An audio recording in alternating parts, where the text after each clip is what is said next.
오늘 예배 중에 우리에게 주시는 하나님의 말씀은 고린도전서 15장 31절에서 34절의 말씀입니다.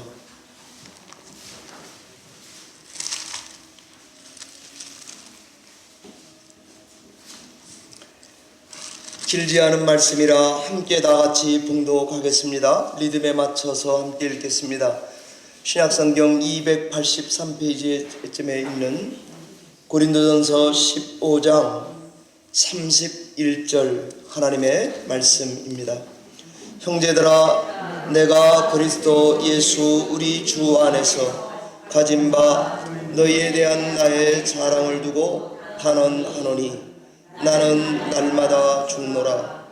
내가 사람의 방법으로 에베소에서 맹수와 더불어 싸웠다면 내게 무슨 유익이 있으리요? 죽은 자가 다시 살아나지 못한다면 내일 죽을 터이니 먹고 마시자 하리라. 속지 말라. 악한 동무들은 선한 행실을 더럽히나니 깨어 의를 행하고 죄를 짓지 말라. 하나님을 알지 못하는 자가 있기로 내가 너희를 부끄럽게 하기 위하여 말하노라. 귀한 찬양 감사드립니다. 광고 드린 대로 오늘은 퀸즈 제일교회 목양하시는 황상아 목사님 모셔서 저희가 말씀을 듣게 되겠습니다. 우리 노예 젊은 목사님들이 다 목사님 존경하고 사랑하는데 와주셔서 감사합니다. 우리 올라오시면 할렐루야 하고 인사하겠습니다. 반갑습니다. 할렐루야.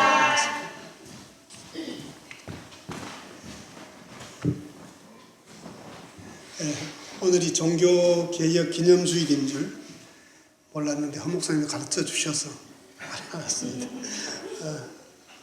설교를 부탁하길래 그날이 무슨 날이죠? 그러니까 종교개혁 기념주일이라고.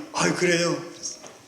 그러니까 허 목사님이 아니 개혁에 대해서 가장 관심이 있을 목사님이시면 그렇게 말씀하시냐고 그렇게 저를 꾸짖더라고요. 제가 아차 싶었습니다.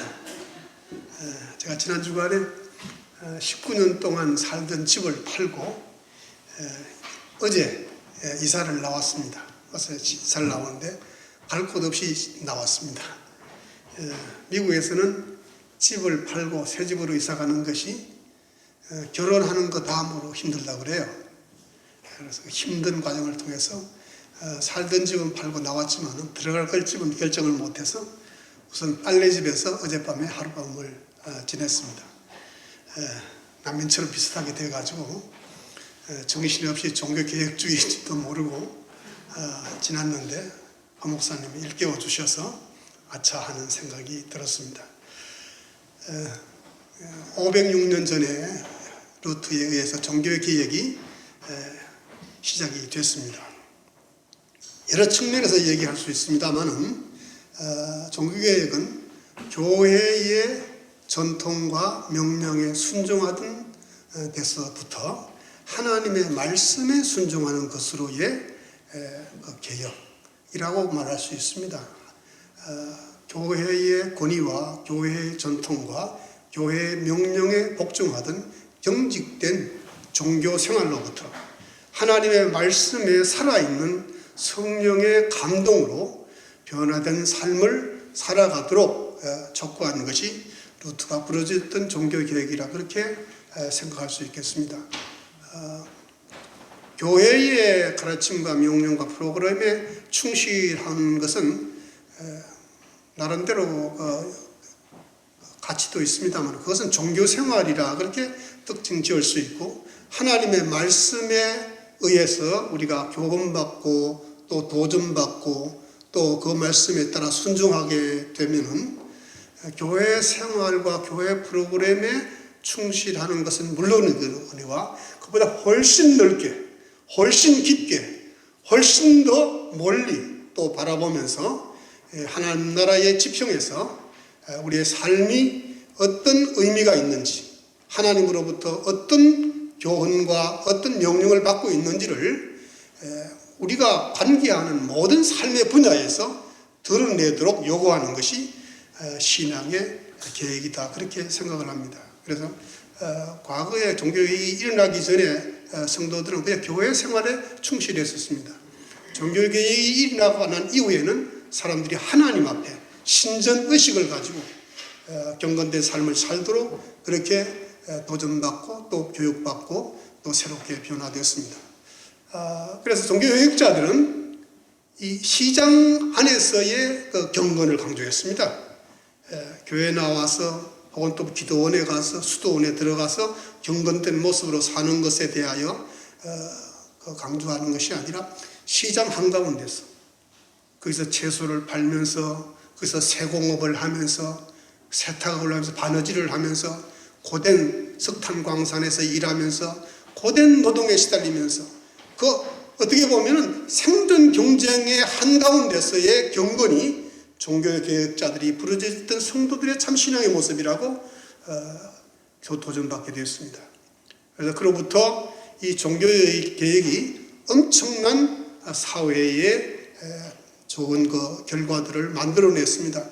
이것은 교회만 개혁한 것이 아니고 민주주의라는 정치적인 열매를 맺게 했고 문화와 예술 분야에 있어서도 사람들의 의식이 과거에 억눌렸던 어떤 제도와 여러 가지 권위와 이런 것으로부터 억눌렸던 사람들의 의식이 하나님이 창조하신 그 본래의 모습으로 창조적으로 변화되어서 문화 발전에 크게 기여하게 된 것이 종교개혁의 여러 가지 측면의 결과들이라 그렇게 말할 수 있겠습니다. 그 핵심적인 것은 오늘 뭐 찬양에도 그렇고 우리가 목사님 기도하는 중에도 그렇고 또 목사님이 늘 어디를 가시든지 개혁 문제에 있어서 늘 이렇게 관심을 가지시고 말씀하시는 거 제가 옆에서 지켜보고 많은 도전도 받고 하는데 그 내용은 믿음으로 구원을 얻는다 하는 것이 종교개혁의 핵심 내용입니다.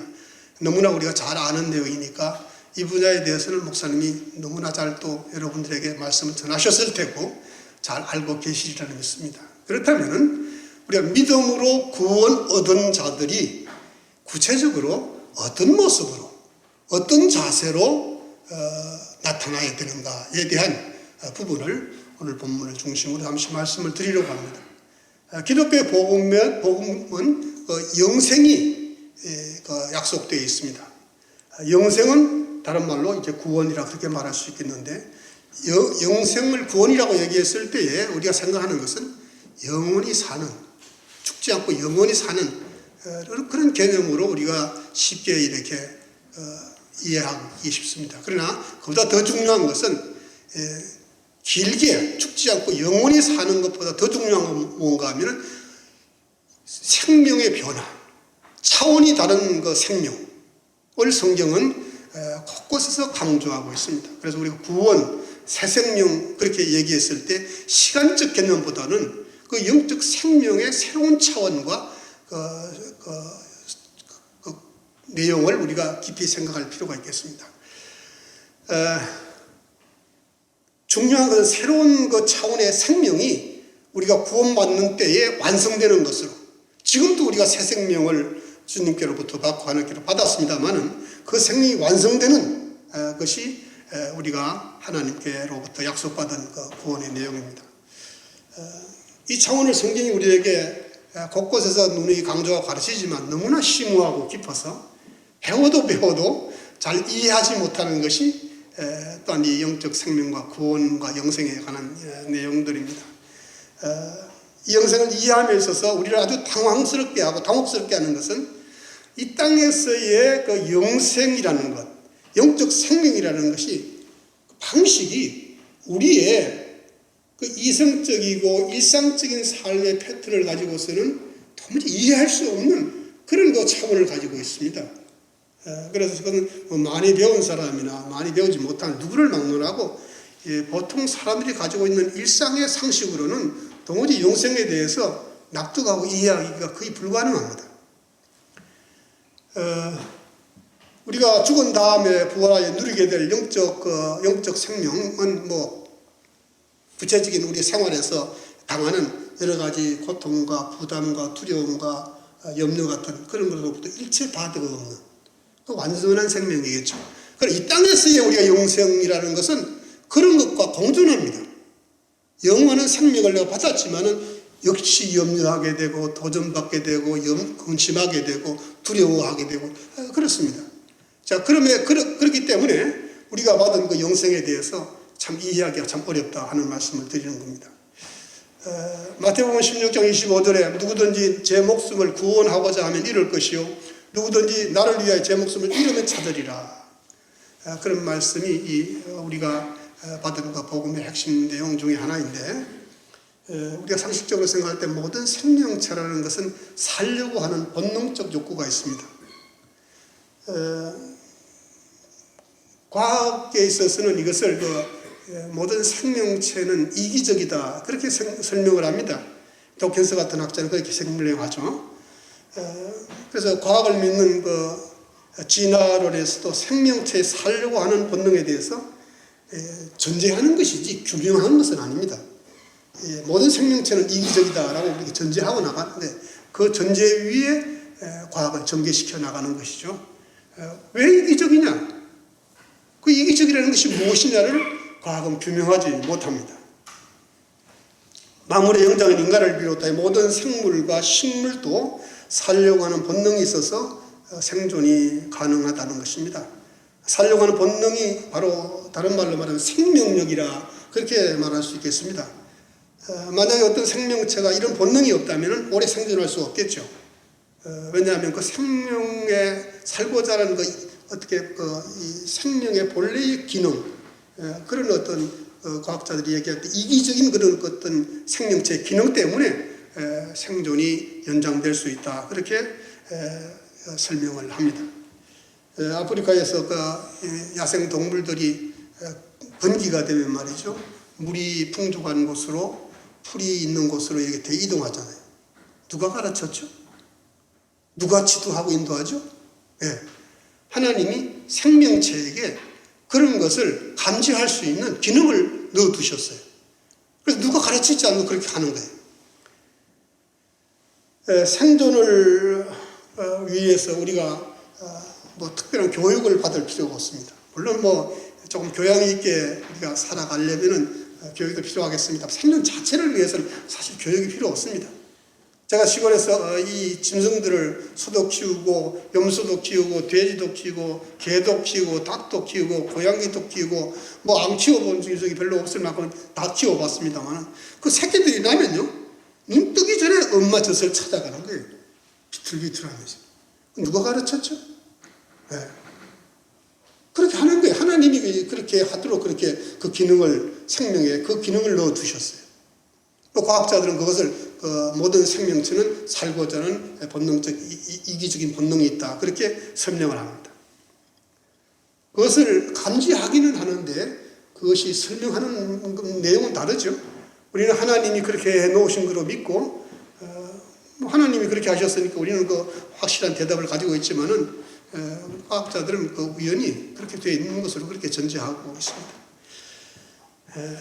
그래서 생존 본능이 바로 생존의 방식을 만들어 갑니다. 살려고 하는 모든 노력은 생존의 방식이죠. 기분이 좋으면 흥얼거리며 노래하고 기분이 좋으면 웃고 기분이 좋을 때는 조금 받아대는 얘기를 들어도 참고 that's okay. 그렇게 하는 것들이 다 생존의 방법들입니다. 그리고 또 화를 내고 또 고통을 피하려고 하는 어떤 몸가짐과 태도, 반응, 쾌락을 추구하는 이 모든 것들이 하나의 생존의 방식들입니다. 이런 그 생존의 본능을 부인하는 사람은 아무도 없습니다. 인간도 생존 본능에 의한 생존 방식을 취해 나가는 그런 존재입니다. 이 생존의 본능을 거스리면은 어떤 생물도 살 수 없습니다. 배가 고프면은 음식을 그 본능의 욕구에 따라 음식을 먹어야 됩니다. 배가 고픈데도 음식을 거부하면은 살 수 없죠. 목이 마른데도 그걸 거부하면 살 수 없습니다. 본능을 거스리면은 생명체가 존재할 수 없습니다. 그래서 우리의 이 육체적인 생명이 계속 유지하는 것은 그 본능에 의해서 그렇게 되기 때문에 누가 강요하거나 누가 가르치지 않아도 그렇게 하기 때문에 살아가는 겁니다. 병 중에 가장 무서운 병이 음식을 거부하는 밥맛을 잃어버리는 거예요. 배가 고프고 굶주리는데 먹을 수가 없는 겁니다. 상처가 나고 팔이 부러졌는데도 고통을 느끼지 못하는 것. 이거 치명적이죠. 예. 인간의 본능은 기쁨이나 고통이나 그런 것에 대해서 반응하게 되어 있습니다. 그런데 영적 생명은 이런 생존 본능을 따르는 것이 아니라 그런 생존 본능에 역행하는 겁니다. 예. 어려움이 바로 여기에 있습니다. 주님께서 하신 말씀을 다시 한번 우리가 살펴보면 누구든지 제 목숨을 구원하고자 하면 잃을 것이고 누구든지 나를 위해 제 목숨을 잃으면 찾으리라. 예, 공동번역을 이렇게 되어 있습니다. 제 목숨을 살리려고 하는 사람은 잃을 것이며 나를 위하여 제 목숨을 잃는 사람은 얻을 것이다. 같은 맥락의 말씀이 마태복음 16장 24절에도 있는데 예수께서 제자들에게 이르시되 누구든지 나를 따라오려거든 자기를 부인하고 자기 십자가를 지고 나를 따를 것이니라. 여기서 십자가는 죽음을 의미하는 겁니다. 자기를 죽이고 나를 따르라. 예, 자기를 죽이고 나를 따르라. 요한복음 12장 25절에 자기의 생명을 사랑하는 자는 잃어버릴 것이고 이 세상에서 자기 생명을 미워하는 자는 영생하도록 보존하리라. 자, 이 모든 말씀은 생존 본능을 거슬러 행동하라는 말씀입니다. 모든 생명체는 살기 위해 몸부림치는데 이 말씀들은 죽기 위해 몸부림치라 이렇게 강조하는 거예요. 여러분 납득하고 받을 수 있습니까? 살기 위해서 우리가 온갖 방법들을 마다하고 몸부림치지 않아요. 예? 생존을 위해서 뭘 못하겠습니까? 다 하잖아요. 근데 죽기 위해서 그렇게 하라는 거예요. 너무 당혹스럽습니다.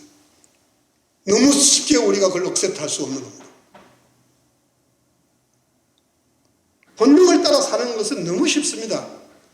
여러분 사랑도 흔히 우리가 기독교에서 아가페 사랑을 강조하고 또 세속적인 사랑은 이성적인 사랑은 에로스라 그렇게 말하는데 에로스는 가르칠 필요가 없는 거예요. 네, 알아서 잘하는 거예요. 자기들이 알아서 잘해요. 근데 아가페는 말이죠.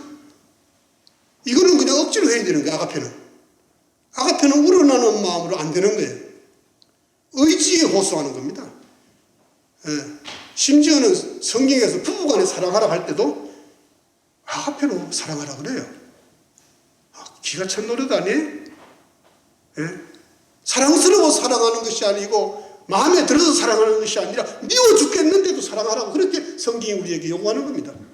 무엇을 근거로요? 하나님이 우리에게 보여주신 그 복음을 근거로 그래요. 우리가 죄인 되었을 때 하나님과 원수가 되었을 때에 다른 말로 말하면 하나님이 우리를 볼 때 미워 죽겠는데 귀여운 구석이 하나도 없는데 빠질 만한 데 하나도 없는데도 불구하고 그의 아들을 보내셔서 우리에 대한 자기의 사랑을 확정하셨다. 그렇게 말씀하심으로써 우리가 다른 사람을 사랑할 때 심지어 부부간에 사랑할 때도 아가페로 사랑하라는 거예요. 예? 여러분 한평생 살다 보면은 그렇게 존경스럽고 사랑스러웠던 아내와 남편이 그렇게 계속 그렇게 됩니까? 예? 때로는 원수같이 느껴지고 정말 보기 싫어 죽을 때도 있는데 그래도 성경이 우리에게 아가페로 사랑하라 그래요. 보기 싫어도 마음에 안 들어도 예? 그래도 사랑하라고 명령하는 겁니다. 우리의 의지에 명령하는 것이고 우리의 의지에 호소하는 것입니다.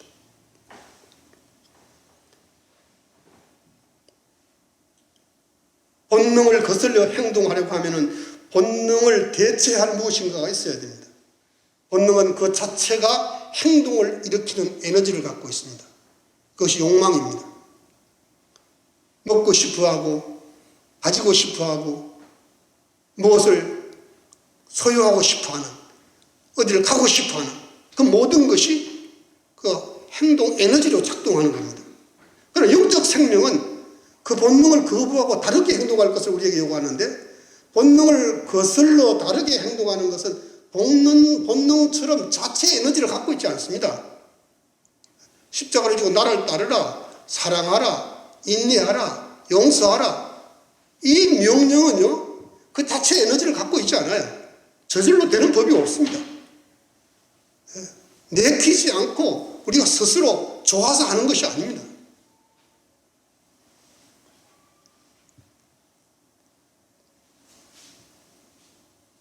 그래서 이 본능을 우리가 거부하고 나면 인간의 그 이기적이고 죄악된 본능을 거부하고 나면 그 다음에는 의지적으로 무엇을 결정해야 됩니다. 무엇에 따라서? 하나님의 말씀에 따라서. 옳고 그른 것을 분별하고 우리가 의지적으로 결단하고 실행해야 됩니다. 네. 그래서 성경이 영적 삶에 있어서 감정보다는 의지적으로 행동할 것을 가르치는 이유가 여기 있습니다. 현대 교회와 그리스도인들이 지나치게 감정적인 것을 강조하는 것은 우리가 의식하지 못하지만요, 본능적 욕망을 따르는 현상이다. 저는 그렇게 봅니다.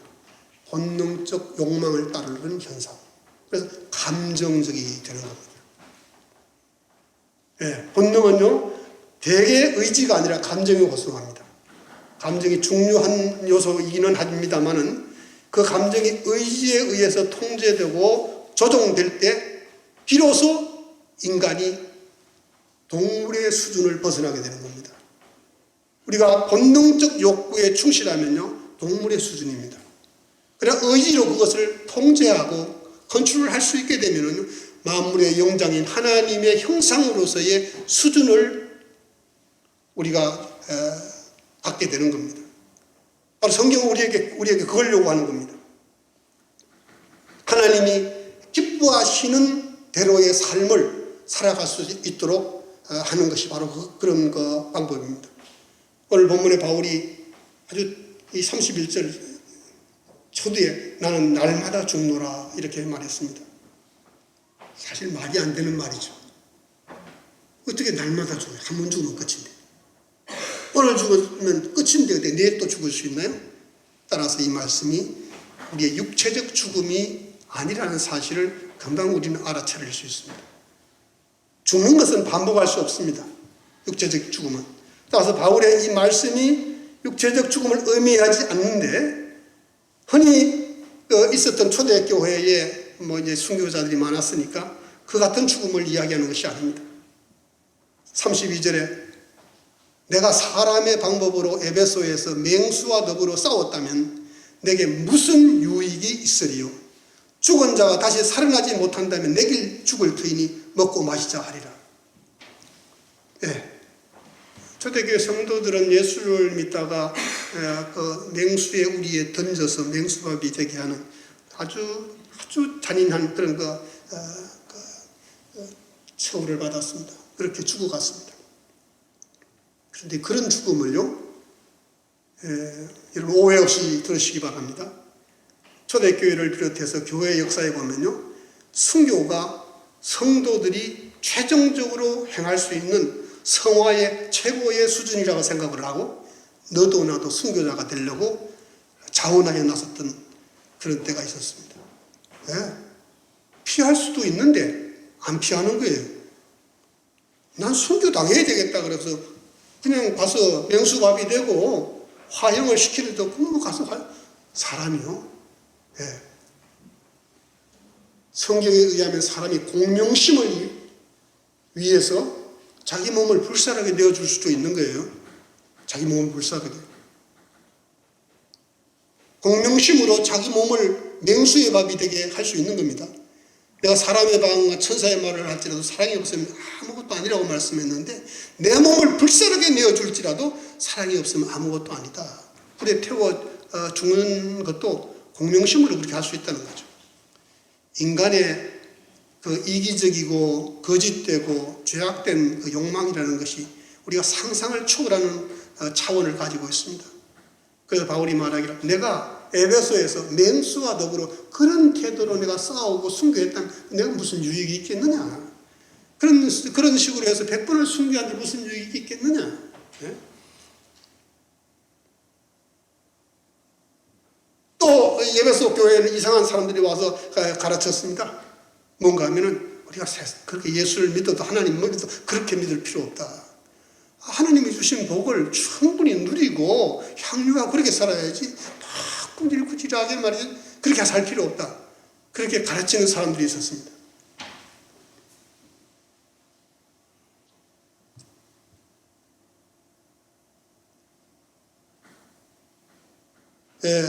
날마다 죽는다고 한 것은 인간의 생존 본능을 거슬려 행동하는 것을 의미합니다. 물론 영적 생명이란 무조건적으로 인간의 본능을 거스리는 건 아닙니다. 예수를 잘 믿는다 그래서 우리 영적 생명으로 살아있기 위해서 배가 고픈데도 안 먹는다, 그런 걸 가르치는 건 아니에요. 물론 특별한 경우에는 금식을 하면은 우리가 경건을 위해서 금식을 해서 음식을 거부할 수도 있지만은 그것은 특별한 경우이고, 일반적으로 우리가 경건의 생활을 위해서 본능을 거스리는 건 아니에요. 다만 어떤 때 거스리는가 하면은 그것이 명백하게 하나님의 뜻에 위배될 때예요. 하나님의 법에 위배되는 이론과 학문과 사상과 이념은 단호히 거부하는 겁니다. 이런 것에 대해서 거부하는 겁니다. 그것을 거부하는 것이 우리가 영적으로 살아있다는 증거입니다. 그런데 인간의 욕구들은 하나님의 뜻을 거부하는 것이 너무나 많아서, 너무나 자주 있어서 오늘 바울이 나는 날마다 죽노라. 일주일에 한 번 죽는 게 아니고 한 달에 한 번 죽는 것이 아니라 날마다 죽는다. 왜? 나의 욕망과 나의 인간적인 어떤 꿈과 비전이 너무 하나님의 뜻을 거부하는 일이 너무나 다반사로 일어나기 때문에 나는 날마다 죽는다. 그럴 때마다 내가 나 자신을 쳐서 복종시킨다, 그런 말씀입니다. 종교개혁자 칼빈은 하나님의 말씀을 따라 개인적인 삶과 교회를 개혁하는 일을 일평생 했던 사람입니다.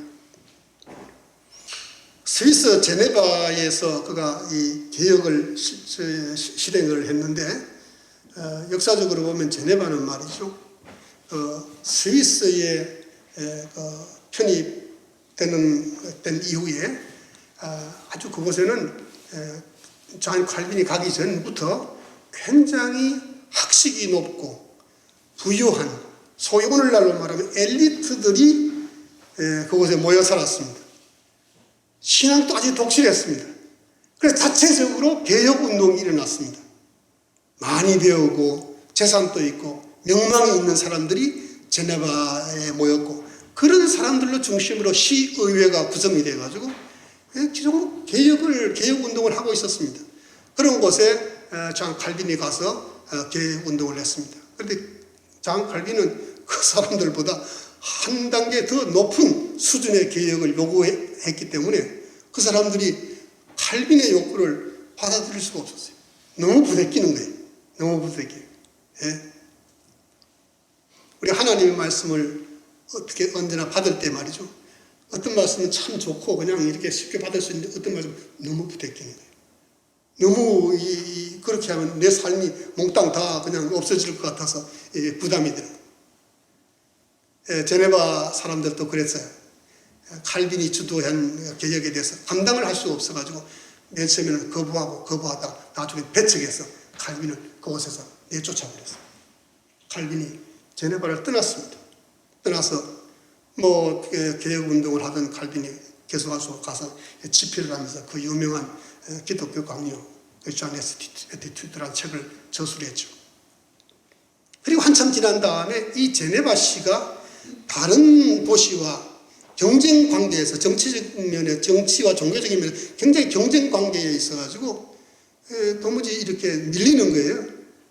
그래서 우리에게 좀 탁월한 지도자가 필요한 겁니다. 모든 그 당시의 신학자와 철학자들과 사상가들의 이론을 성경적 올바른 관점을 가지고 대응할 수 있는 그런 지도자가 필요한 겁니다. 그런 면에서 칼빈을 능가할 사람이 그 시대에 없었습니다. 그래서 제네바 의회가 다시 결정해서 칼빈을 모셔오기로 결정한 거예요. 칼빈을 다시 모셔오자. 우리가 배척했지만은 좀 미안하긴 하지만 신뢰가 되지만은 칼빈 선생을 다시 모셔와서 우리가 종교개혁을 하자. 그분들이 종교개혁하자는 그런 의도도 있었습니다만은 그 경쟁 관계에 있는 도시들과의 경쟁에서 정치적으로 우위를 차지하기 위한 그런 어떤 목적도 있었죠. 그래서 칼빈을 다시 모셔오기로 사람들을 보냈습니다. 그때 칼빈이 말합니다. 하루에 100번 죽는 것이 제네바로 가는 것보다 낫겠다. 엄청난 말이죠. 저는 장 칼빈이 참으로 천재적인 신학자요 위대한 사람이지만 좀 너무 심한 표현을 했다, 그런 생각을 합니다. 하루에 1000번 죽는 것을 차라리 택하겠다. 나는 제네바는 안 간다. 여러분, 제네바는 로마가 아닙니다. 제네바는 소돔과 고모라가 아닙니다. 제네바에는 예수를 잘 믿는 엘리트들이 많이 배우고 스마트한 사람들이, 재정적으로도 부유한 사람들이 모여 사는 사람들입니다. 그러면서 매우 경건해서 그들 스스로 개혁운동을 일으켜서 수행할 만큼 수준이 있는 그런 곳이었습니다. 그런데 그곳에서 칼빈이 종교개혁을 하다가 얼마나 힘들었으면 제네바에 다시 가는 것보다 하루에 1000번 죽는 길을 택하겠다. 참 기가 찬 말입니다. 예수를 믿는다는 것이, 종교개혁을 한다는 것이 그냥 되는 게 아니거든요. 하루에 1000번 죽는 경험을 하는 거라고. 바울은 날마다 나는 죽는다 그렇게 얘기했는데, 그냥 다른 표현에 의하면 나는 날마다 나 자신을 쳐서 복종시킨다 그렇게 말했는데, 그 쳐서 복종시킨다고 했을 때 그 친다는 말은 그 용어 자체가 노예를 잡아왔을 때에 그 교양이 있는 가문에 배운 노예를 잡아와가지고 이 종으로 살아가는 삶에 익숙하지 못해서 길들일 때에 그런 용어를 썼다 그래요. 쳐서 복종시킨다. 채찍으로. 한 번도 남의 종살이를 해본 사람이 없는 그런 사람이 노예로 잡혀가지고 종으로 훈련받을 때에 쳐서 복종시키는 거예요. 무릎을 꿇게 하고 공손한 태도를 가르치는데, 바울은 자기 자신을 향해서 날마다 자기가 낮아지고 겸손하고 자기의 인간적인 욕망과 교만과 이런 것들을 다 죽이기 위해서 자기 자신을 채찍으로 쳐서 복종시켰다 그렇게 말합니다. 왜 그랬을까요? 그것이 사는 길이기 때문에 그렇습니다. 그것이 사는 길이기 때문에. 내가 본능을 따라서 하고 싶은 대로 하는 것은 그것은 사는 것이 아닙니다. 그것은 죽는 것입니다.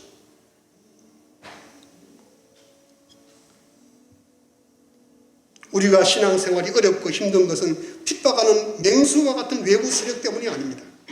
같은 교인들 때문이고 가족 때문이고, 그보다 더 나를 힘들게 하는 것은 나 자신입니다. 나 자신의 거짓되고 죄악된 욕망이 하나님의 말씀을 따라 살지 못하도록 자꾸만 우리를 부추기기 때문에 우리는 자신의 욕망과 싸워서 자기를 쳐서 복종시키며 날마다 죽어야 하고, 아내와 남편과의 관계에서 자기 자신을 죽여야 하고, 같은 교우와의 관계에서 날마다 자기 자신을 쳐서 복종시켜야 하는 것입니다. 그리고 자기 자신을 죽일 때에 자기 자신을 쳐서 죽이고 다시는 그 뭐라고 할까요? 살아있다는 그 어떤 이 형태로도 자기 자신을 나타내지 않을 때에 비로소 영적 영향력이 드러나는 겁니다. 그때야 비로소 믿음의 능력이 나타나는 것입니다. 선한 능력이 나타나는 것이고 하나님 나라가 역사하는 것입니다. 무엇이 하나님의 나라의 능력이고 무엇이 복음의 능력일까요? 이번에 주보를 쭉 보니까 이미 저는 상상도 못하는 일을 여기서 참 많이 하고 있는데, 곡간 프로젝트 그래가지고 참 정규교회에서 강조했던 우리의 삶을 통해서 선한 영향력을 미쳐야 한다는 그와 같은 관점에서 이미 목사님 이렇게 하고 계시는데요. 전도라는 것은 전도지 나눠주면서 이렇게 하는 것도 중요하지만 사람을 만나면은요 또 만나고 싶은 사람이 있잖아요. 또 만나고 싶은 사람. 이 허목사님은 만나면 또 만나고 싶어요. 노예 목사님들 여러분 계시지만 만나면 또 만나고 싶고, 사모님도 저 만나면 또 만나고 싶어요. 제가 이 아이닥터 저희 패밀리 아이닥터가 얼마나 이 사모님, 허목사님 사모님을 닮았는지 나 깜짝 놀랐어요. 머리 스타일과 말하는 행동 하도 닮아가지고, 이야 진짜 이렇게 닮은 사람도 있나. 제가 언제 한번 사진 보여드릴게요. 그래서 그냥 정해버렸어요. 저희 패밀리 아이닥터로 정해버렸어요. 사람 만나면은 또 만나고 싶은 사람이 있습니다. 또 만나고 있습니다. 거기서 전도가 되는 것입니다. 어떻게 그럴까요? 내가 양보하는 거죠. 내가 양보하는 것이고, 내가 지고, 내가 주는 겁니다. 그러면요, 그 사람은 또 만나고 싶은 거예요. 그러면 또 만나는 거예요. 똑똑한 사람, 많이 아는 사람, 따지는 사람은요, 다시 만나기 싫어요. 다시 만나기 싫어요. 만나면요, 이해하고 용납하고 온갖 장황한 이야기를, 온갖 정보를 다 늘어놓는데도 그런 거 전혀 못 알아들어도 눈을 끔뻑끔뻑하다. 너 점심 먹었니? 그런 친구가 좋은 친구입니다. 예. 전도의 문은요, 아주 사소한 데서 열려요. 사소한 데서. 내 이기심을 위해서, 나의 의견을 관철시키기 위해서 따지고 드는 것이 아니라 용납하고 내가 죽어질 때에 그때 비로소 성령께서 역사하시고 그때 하나님 나라가 역사하는 겁니다. 바로 이런 비밀을 알았기에 나는 날마다 죽는다고 바울은 말했고, 그것을 본받아서 바울도 그렇고 루터도 그렇고 칼빈도 그렇고 죽는 길을 택했습니다. 오늘 제가 말씀드리려고 하는 것은 바울이 날마다 죽는 것과 칼빈이 하루에 1000번 죽는 것보다도 어려운 영적 생명의 생존 방식을 말씀드리는 겁니다. 아주 쉬운 말로 말하면 날마다 순간마다 죽는 것이 사는 것입니다. 이 말씀이 무슨 뜻인지 여러분 이해하실 겁니다. 내 본능, 내 욕구, 내 고집, 내 뜻, 내가 좋아하는, 내가 선호하는 것 다 포기하는 겁니다. 다 포기하고 포기하면은 이상하죠? 포기하기까지는 견딜 수 없이 내 욕망이 나를 막 그냥 쥐어짜지만은요, 포기하고 나면 그렇게 마음이 평안하고 기쁠 수가 없습니다. 하나님이 주시는 평안이죠. 이 평안은 나에게서 흘러 넘쳐서 다른 사람에게 영향을 미치고 다른 사람의 가슴을 뭉클하게 하고 그럽니다.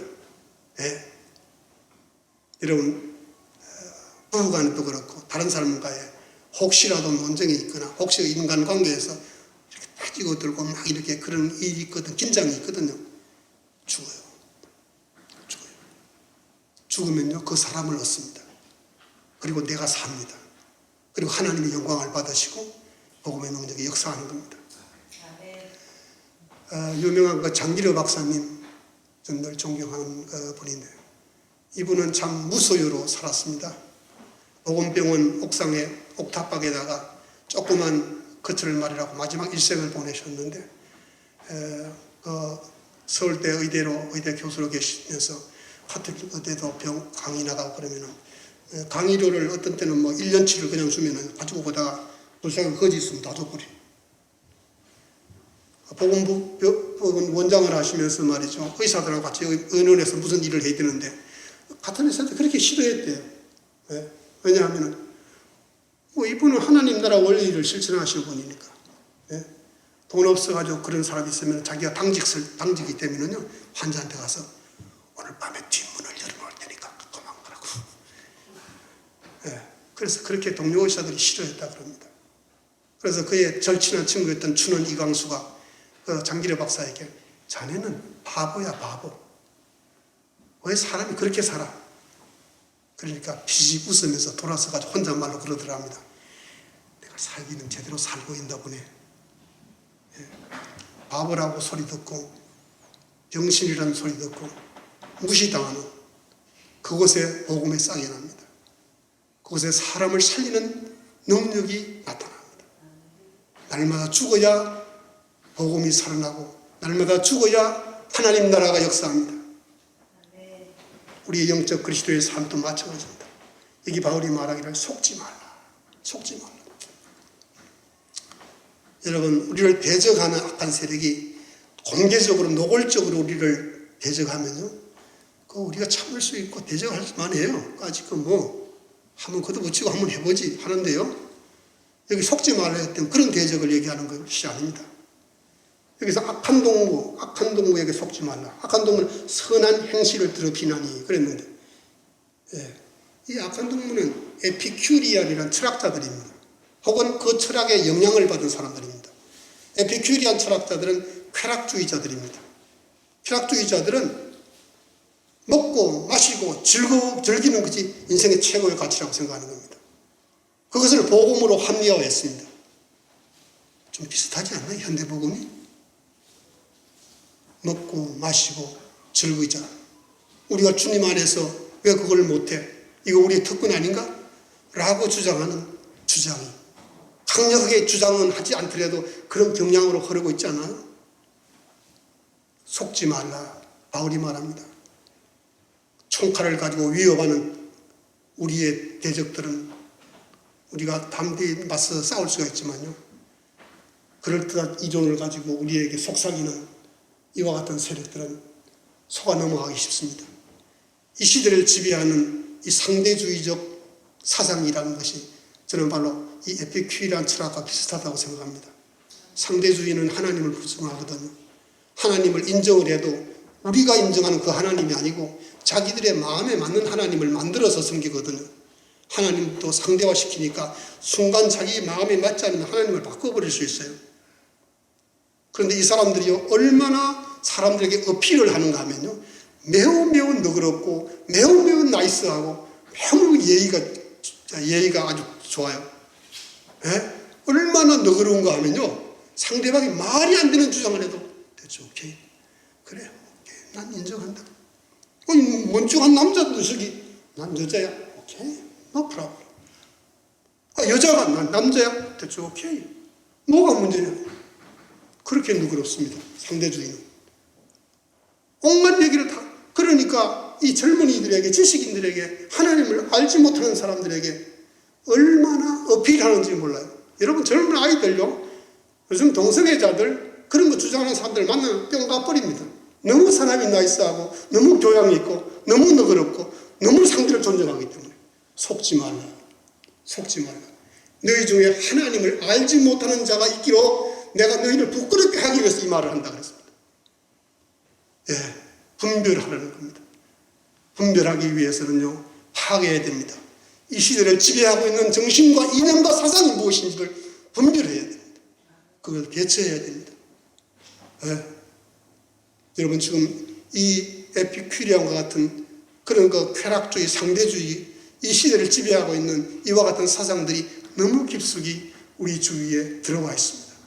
교회 안에도 들어와 있고, 교육계는 말할 것도 없어. 유치원 아이들에게,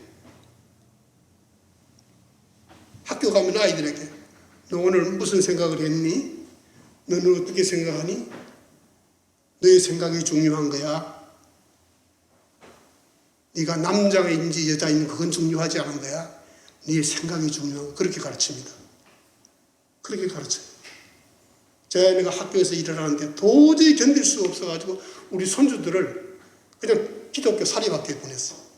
너무 견딜 수 없어. 자기는 이것도 도무지 견딜 수가 없다고. 좀 이렇게 되어가고 있습니다. 아침마다 학교 앞에 위에서 교육부에서 내려오는 교육 지침이 있는데요, 우리가 도무지 용납할 수 없는 그런 내용들로 되어 있습니다. 이 시대를 지배하는 정신입니다. 이것이 교육뿐만 아니라 예술, 문화, 그리고 모든 정치, 기업에까지, 네, 기업에까지. 심지어 기업들도 그런 것을, 그런 사상을 받아들이면은요, 인센티브를 정부에서 줍니다. 그래서 기업들이 전부 그쪽으로 다, 그 무신론적 사상을 다 넘어가 버렸습니다. 무서운 시대입니다. 무서운 시대입니다. 이런 시대를 살아가는 우리들이 그래도 복음의 원색적인 우리 그리스도인의 올바른 반응은 우리가 죽는 겁니다. 그것은 우리가 설득해서 될 일이 아니고 우리가 정복할 수 있는 일이 아니고 복음의 참된 내용을 이 바울처럼 그대로 받아들이고 그대로 순종할 때 그 특징은 나는 날마다 죽는 것으로 나타나는데, 그렇게 될 때에 내 능력이 아닌, 내 지혜가 아닌, 내 설득력이 아닌 성령의 능력으로 하나님께서 일하실 줄 믿습니다. 여러분 개인과 여러분의 가정과 여러분이 관계하는 모든 이 집단에 여러분 한 사람으로 말미암아 이런 영향력이, 여러분 한 사람이 죽어짐으로 말미암아 이런 영향력이 확대되는 역사가 일어나기를 주님의 이름으로 축원합니다. 기도하십시다. 살아계신 하나님 아버지, 은혜를 감사합니다. 부족한 종이 또 사도 바울의 교훈을 우리가 더듬어 보며 말씀을 잠시 첨부하였습니다. 더 깊은 교훈과 가르침을 성령님께서 허락하여 주시고 날마다 깨우쳐 주셔서 혼탁하고 악한 세대 가운데 참으로 복음의 능력으로 나타날 수 있는 저희들 다 되게 하여 주시고, 저희들이 죽어짐으로 저들 자신이 살 뿐만 아니라 교회가 살고 가정이 살고 사유가 살아나는 역사가 일어나도록 하나님이여 복을 주옵소서. 예수님의 이름으로 기도 올리옵나이다. 아멘.